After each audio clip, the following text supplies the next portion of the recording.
All right.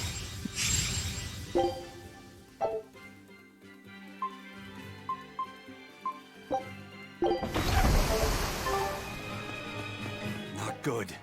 The malevolence is getting stronger. My. The effects are already starting to show.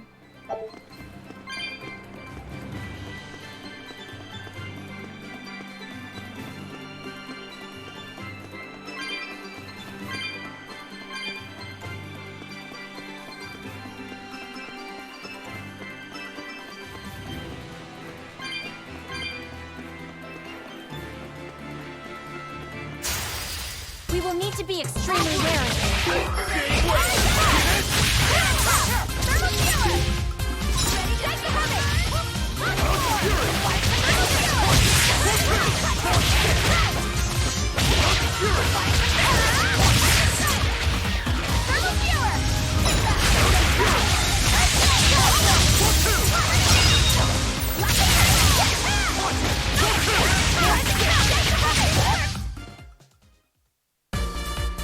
Your style is really...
Grim, what's up?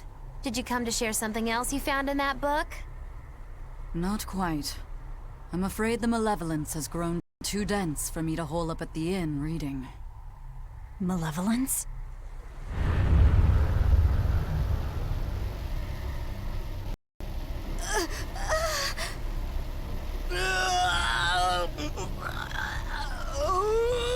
The hell? What's that coming out of their bodies? Malevolence. They're all hitting their limits.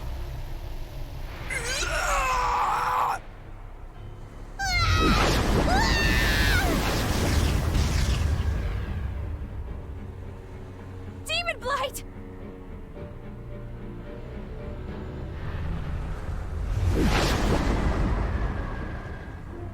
Even the inn girl! Why is this happening? They're demons now. Their malevolence is spilling over. The malevolence. All of that energy spilling from their bodies? That's what causes the demon blight?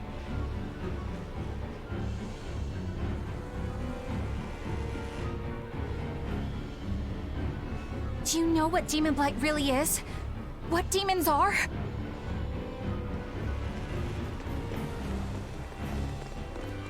They couldn't have gotten far. Track them down at all costs. We'll talk later.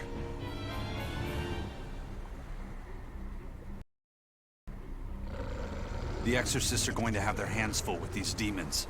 Let's get back to the ship while we can.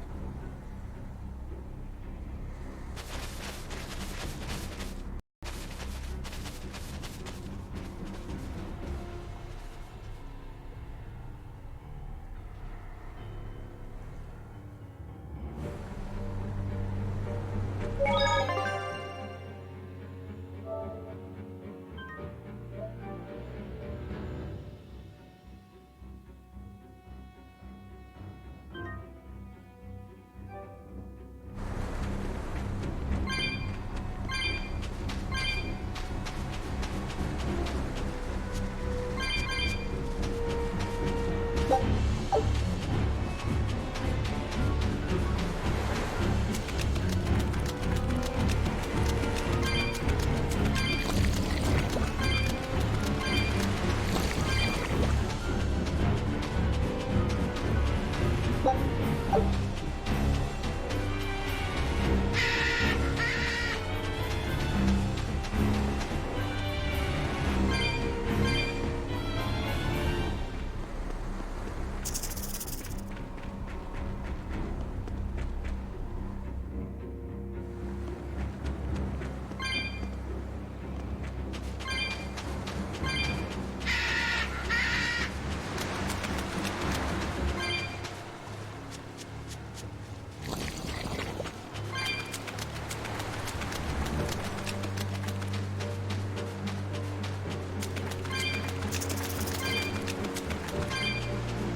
I come!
I refuse to fall here!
Go on, you there, come on!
Where are we going? Where's my mom? Kamoana, your mother is still far away. Then I need to wait for her at home. Let's go back to Haria.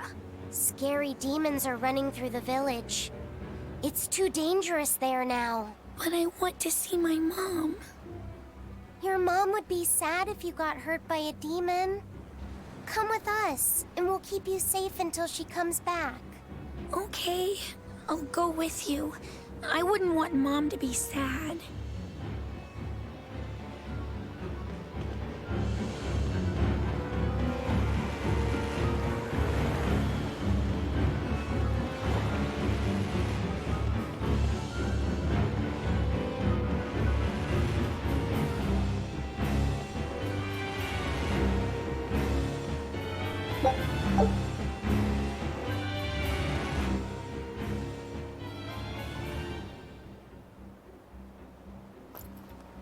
All right. You're going to tell me about the demon blight and malevolence. Are you seriously thinking of breaking the Moloch taboo? That depends. Moloch taboo? This is about more than just the demons. You could say it's the truth behind how this world really works. The knowledge can be devastating to humans, throwing into question everything they think they know. And so the Malachim agreed to withhold it from humans, for their own protection.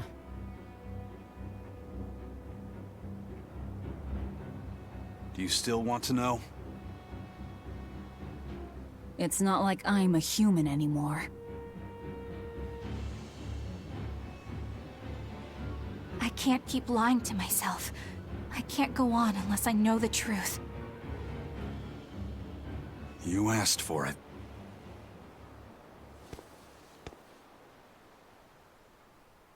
First of all, this thing, this illness you call Demon Blight does not exist. Any human carries the potential of becoming a demon. All it takes is for the malevolence lurking in their heart to overflow. And what exactly is this malevolence? Impure emotions beyond what reason can suppress. Think of it as the sin buried in men's souls. So you knew. I'm a witch. So malevolence is the darkness in all our hearts. Make any sense to you guys? Any at all? When you put it like that, yeah, it makes a lot of sense.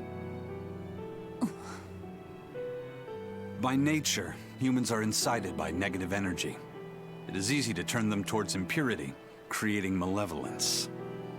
In fact, most people are constantly generating malevolence.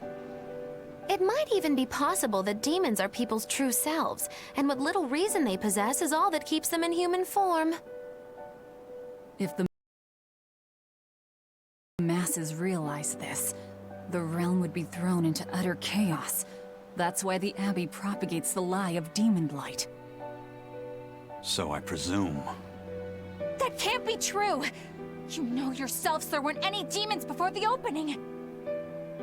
It used to be that humans couldn't see demons, or Malachim. Not unless they possessed a unique spiritual talent we call resonance. All your average human would see was someone turning extremely violent. Unable to explain what was happening, they'd just call those people possessed or feral. Then what made people see them all of a sudden? I don't know. My guess would be that something triggered greater resonance among all of humanity. And then, on the day of the Advent, all humans gained the ability to perceive Malachim. And in the following days, the exorcist numbers swelled. This has to be Artorias' doing.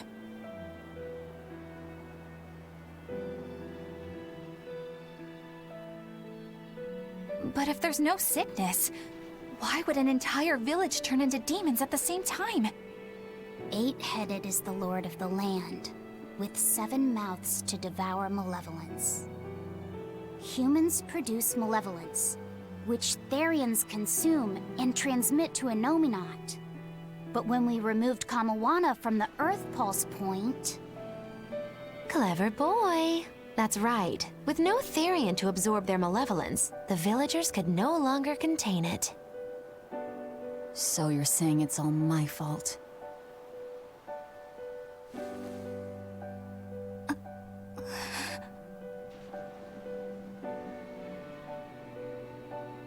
Hey, what's going on? You all look so sad. It's scaring me. On the other hand, at least now we know we can trust the contents of that ancient book. We tear the Therians away from their Earth Pulse points. Innominat's power will wane, and will prevent this awakening. But if we take away the Therians, then more and more humans will turn into demons. It's the only way to kill Artorias. Ooh, the knives come out. So even the truth won't stop you. Very well.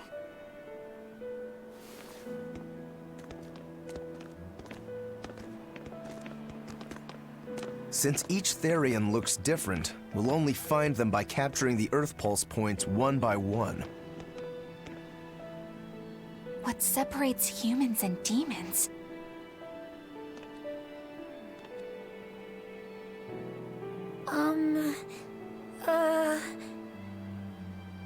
That's Eleanor.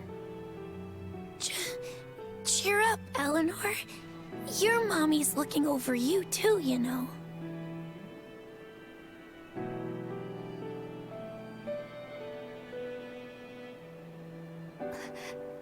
Yeah, so she is. Thank you, Kamawana.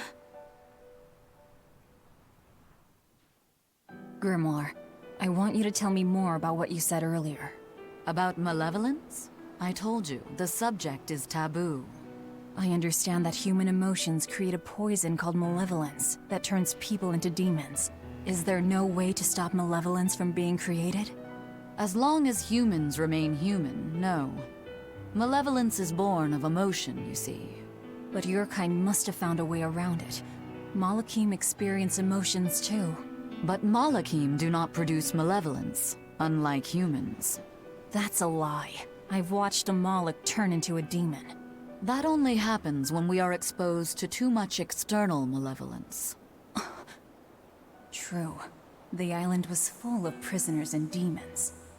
And Melchior hit that Moloch with something that turned it into a wyvern. Was it malevolence?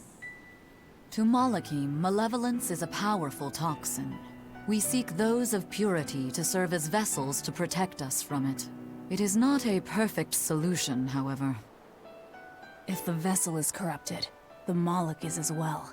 That is correct. So if Eleanor turns into a demon, then Laphicet... That must be what Eisen meant when he said he'd hate to see Laphicet's vessel broken. A small crack in one's soul is often all it takes to break a person apart.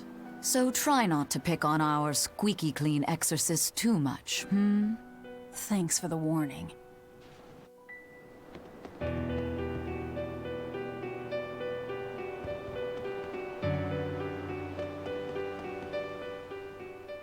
Sir, we just received a Sylph J from the boss of the Bloodwings. She has a job for us and wants us to meet her in Logres. How should we respond? Let's do it.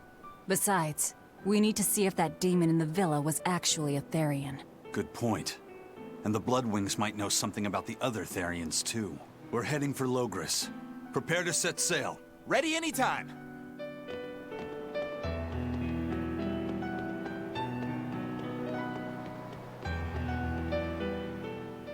So I rescued this poacher who'd run away from one of those Class 4 islands, right? She mentioned something about being hired by some chef to go hunt a rare wolf on the island. But she didn't see a single blasted critter on that island, let alone any rare wolf. Place was empty. Then why did she run away? Even though she never saw nothing, she kept hearing some beast howling round the island. Freaked her right out, I tell ya. When she got back to her boat, her food had been pilfered, and her ship was scratched up to hell. She got out of there as quick as she could, but her ship sunk soon as she hit open water. Sounds like whatever's there is as smart and manipulative as it is vicious. Sounds like. Later I heard some talk about how several exorcists had gotten killed on that island. If you plan on going, you'd best be very cautious.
I'll end this quickly.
But I'm this close. I won't miss.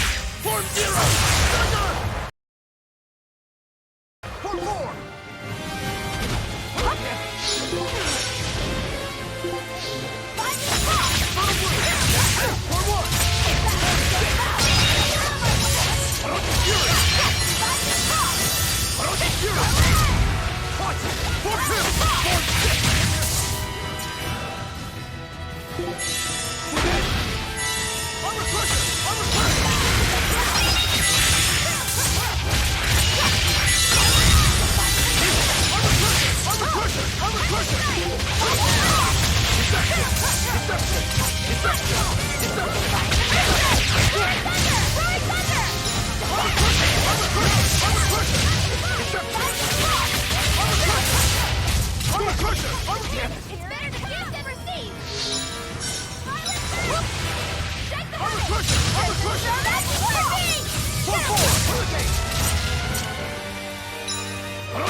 Refuse to fall here.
Show him how I freed...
lost my mother to a demon. Yet that girl's a Therian. I don't even know what I want anymore. Hey, that's pretty! You like to look at that thing, don't you? Yes, my mother... Someone very important to me gave me this. I treasure it a lot. Looking at it gives me strength. Do you want to see it? Yeah! Ah! What's wrong? My face! It's scary! I don't want to look like that! I don't want my mommy to hate me! Mommy! Mommy! When I was her age, that's just how I cried. Come, Moana. I want you to see this. That huge owie. What happened?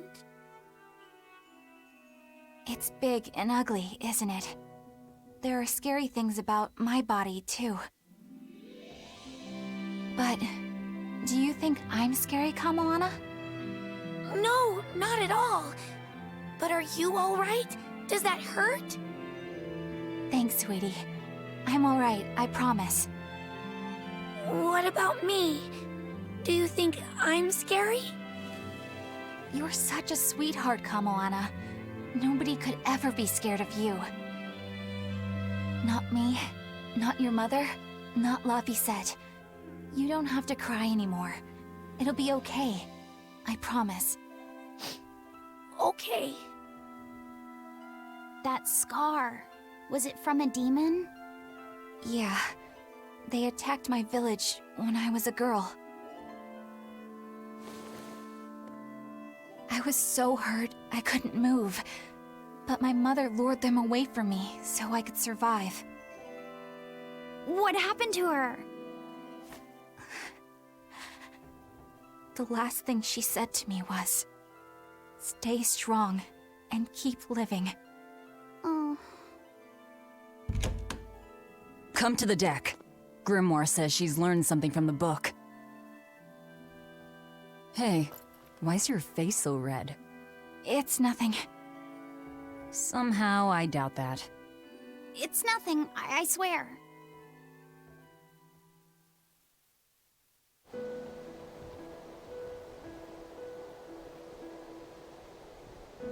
Do you all remember the second verse of that song Laphicet read earlier? 4 Empyreans may tear him asunder, but so long as there is one receptive to divine power, Therian shall be forever reborn in sight of the full crimson moon. Right. That's what I've gathered you all here to discuss. And we think that passage means that Innominat and the Therians will be revived by a chosen one, right? Yes, but the shall be forever reborn part kept bothering me. I've reconsidered my analysis. Suppose that instead of someone being chosen by Innominat to create Therians, the song means that Innominat chooses who becomes Therians.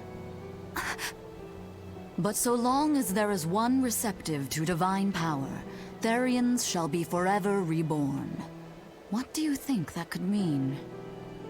That someone receptive to Innominat's power will be reborn as a Therian. Like Kamoana.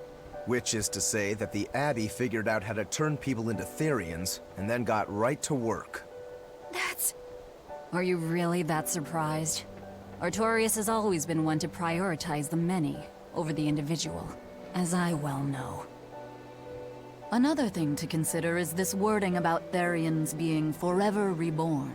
This could mean that one Therian will be reborn again and again, or it could mean that different Therians will be born to take their place. Meaning that even if you kill one, there are more waiting in line. They can't be wiped out. Looks like prioritizing the one over the many was the right call this time. Eh, Velvet? I never said I wouldn't kill her, if it would prevent Innominat's reawakening. But Therians can't be killed. Not truly. So, in a nutshell, if you kill one, Another person who's receptive to Inominat's power will be reborn as one. Right. But the song says that 7 mouths feed the body. So there's only so many around. If you don't kill them, the next ones won't be born. Exactly. So we remove the 7 Therians from their Earth Pulse points instead. But then, we also have to protect them so the Abbey doesn't steal them back. Or kill them. Sounds tricky. We've got to protect my bug, too. Yeah, you take real good care of that thing now. Got it? You bet I will. In that case, we should probably work on securing a proper hideout for ourselves. You got a secret base or anything, Eisen? It's every man's fantasy, but sadly, I don't. We need a hard-to-find spot. One where we can guarantee a steady supply of malevolence for the Therians. Somewhere devoid of people but full of malevolence. Real poser you got there. With the Abbey in control of the entire continent, finding a place like that will be easier said than done. Meanwhile, Inominat's reawakening draws ever closer. We'll have to keep collecting our Therians while we search for a hideout. For now, let's just get to Logris.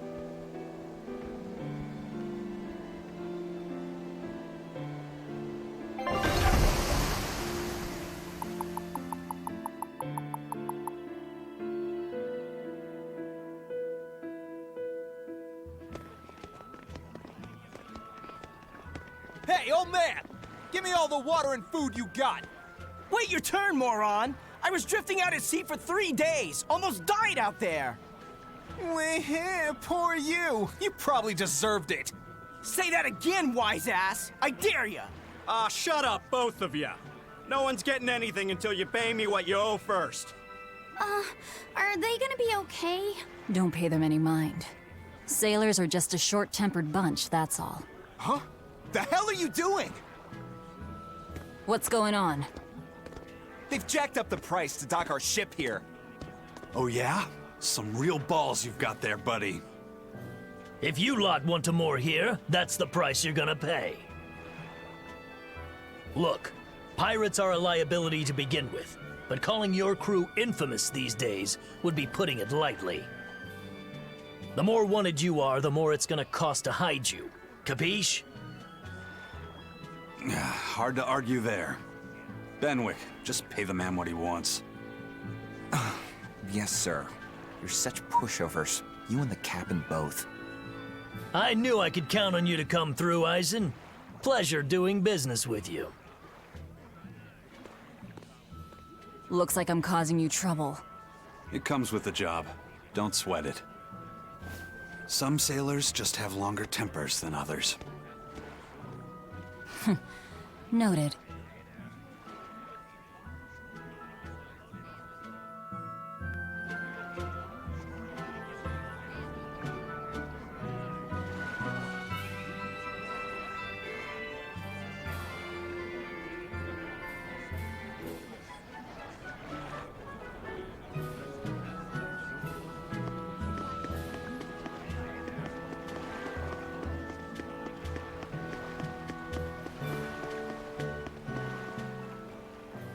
All right, everything's all fixed up.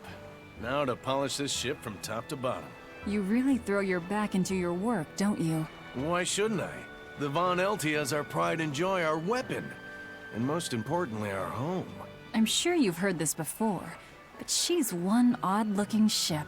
The Von Eltia was built by the Kingdom 12 years ago, using the very best technology available. She was designed for search and seizure operations on the high seas.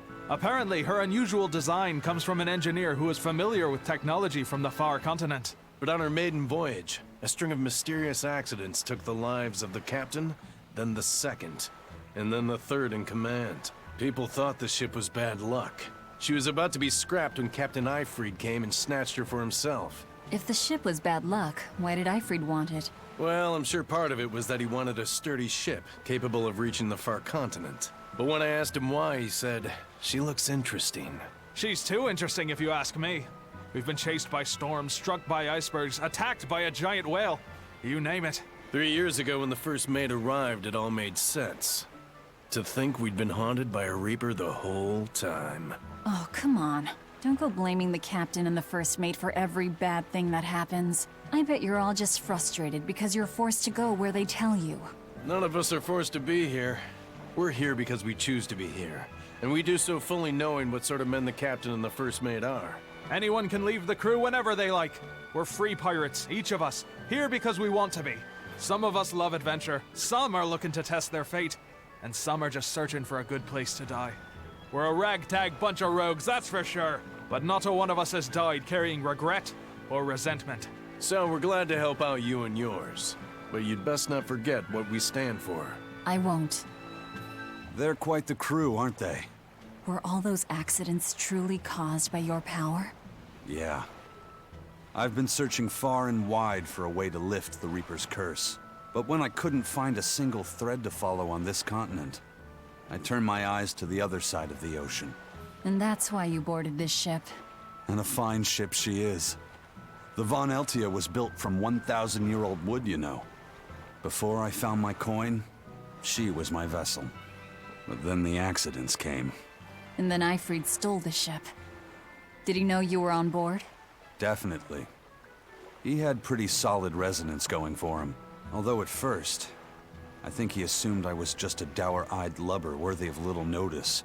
I suppose being a Reaper tends to take its toll like that. No argument there. But still, whether they could see me or not, they didn't act any differently at all. I fought my damn curse with everything I had. And Ifrid and his crew fought right along with me. Hell, we even finally made it to the far continent. And you didn't find anything there? To help with your curse? I didn't even look. But that's why you went there, isn't it? Eventually, I just got tired of fighting back. The crew, they taught me how to feel alive. And the joy of pursuing my dreams alongside good friends.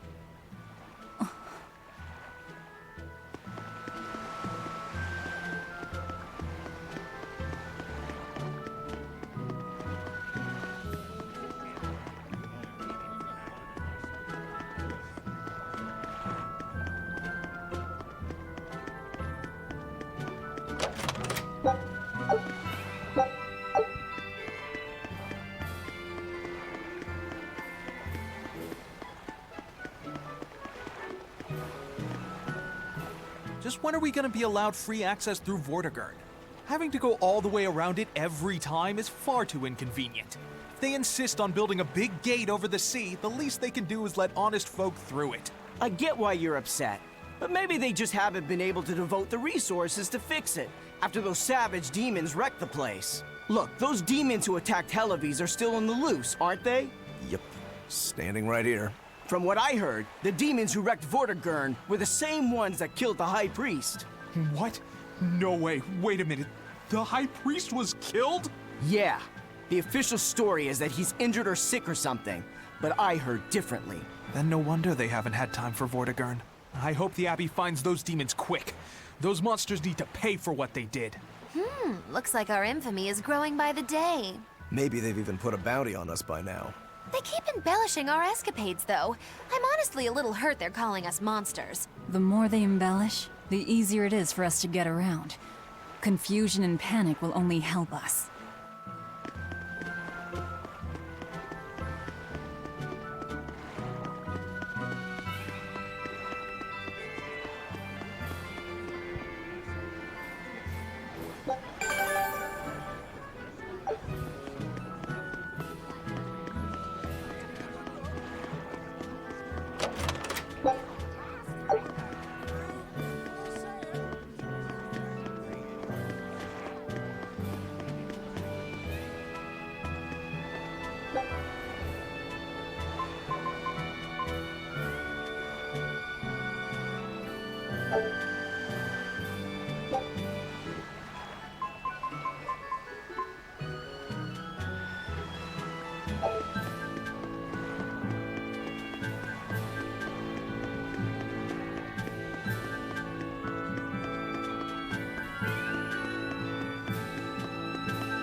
Bloodwing butterflies operate in the Empire's shadows.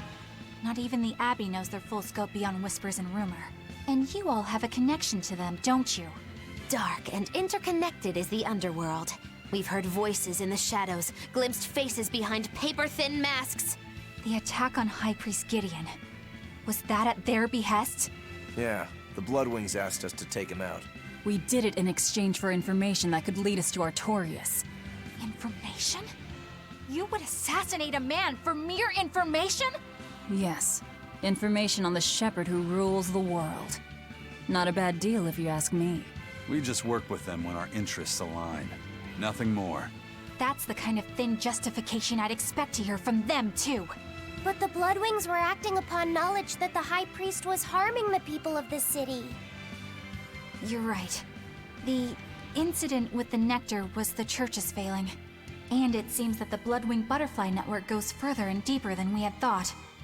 They knew about the barrier at the throne, too. And Velvet's expertise at dove mimicry. Would you stop bringing that up? Dove mimicry? What does that mean? I have no idea.